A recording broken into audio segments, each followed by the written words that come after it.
Hello students, आज हम पूर्वी क्लास 6 का एक बहुत ही इंटरेस्टिंग पोएम पढ़ने जा रहे हैं जिसका नाम है the raven and the fox. ये एक फेबल है, यानी ऐसी कहानी जिसमें जानवर पात्र होते हैं और हमें इम्पोर्टेंट मोरल लेसन मिलता है। इस पोएम में हम देखेंगे एक चालाक फॉक्स और एक घमंडी रेवन कौवा की कहानी। ये पोएम हमें सिखाती है कि ज़्यादा तारीफ सुनकर घमंड नहीं करना चाहिए, क्योंकि घमंड हमेशा नुकसान पहुंचाता है। चलिए अब पोएम को स्टैंजा वाइज पढ़ते हैं और समझते हैं। Let us do these activities before we read. पढ़ने से पहले हम इन एक्टिविटीज को करते हैं। We know that frogs croak. हम जानते हैं फ्रॉक्स कर्कश की आवाज़ में टर्राते हैं। Did you know that ravens also croak. क्या आप जानते हैं रेवेंस भी टर्राते हैं। Which animal is known to be cunning in a story. Circle the correct. नीचे 3 जानवरों के नाम दिया गया है। आपको ये पता करना है कि सबसे चालाक जानवर कौन होता है। Tiger, fox and bear. इस लेसन में सबसे चालाक जानवर फॉक्स को बताया गया है। इस लेसन में भी और जंगल में भी फॉक्स सबसे ज़्यादा चालाक जानवर होता है। इस लेसन को लिखा है Jean de La Fontaine. Mister Raven was perched upon a limb and Reynard the fox looked up at him. For the raven held in his great big beak a morsel the fox would go for to seek. इस stanza में बताया गया है कि mister Raven, एक काला कौवा, एक पेड़ की डाली पर बैठा हुआ था। नीचे से रेनार्ड नाम का फॉक्स उसे देख रहा था।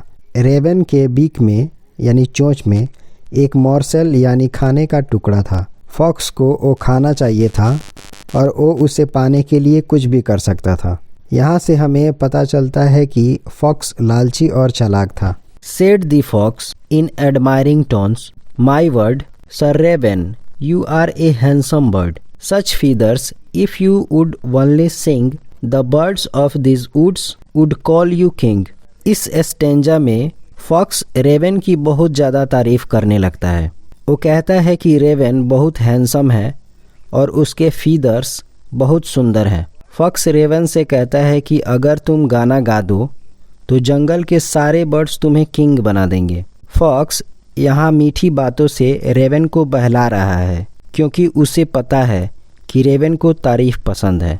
The raven who did not see the joke forgot that his voice was just a croak. He opened his beak in his foolish pride and down fell the morsel the fox had eyed. Raven को fox की चालाकी समझ नहीं आती। वो भूल जाता है कि उसकी आवाज़ सिर्फ क्रॉक यानी कर्कश आवाज़ है। अपने घमंड में आकर रेवन गाने के लिए अपनी चोंच खोलता है और जैसे ही चोंच खोलता है खाने का टुकड़ा नीचे गिर जाता है। फॉक्स इसी पल का इंतज़ार कर रहा होता था। हा हा, laughed the fox, and now you know. Ignore sweet words that you make you glow. Pride, my friend, is rather unwise. I am sure this teaching is quite a surprise. Fox जोर से हंसने लगता है और कहता है, अब तुम समझ गए होंगे कि मीठी बातों पर भरोसा नहीं करना चाहिए। वो रेवन को सिखाता है कि घमंड करना बिल्कुल भी समझदारी नहीं है। ये लेसन रेवन के लिए एक बड़ी सरप्राइज होती है। यहाँ पोएम का मोरल क्लियरली सामने आता है।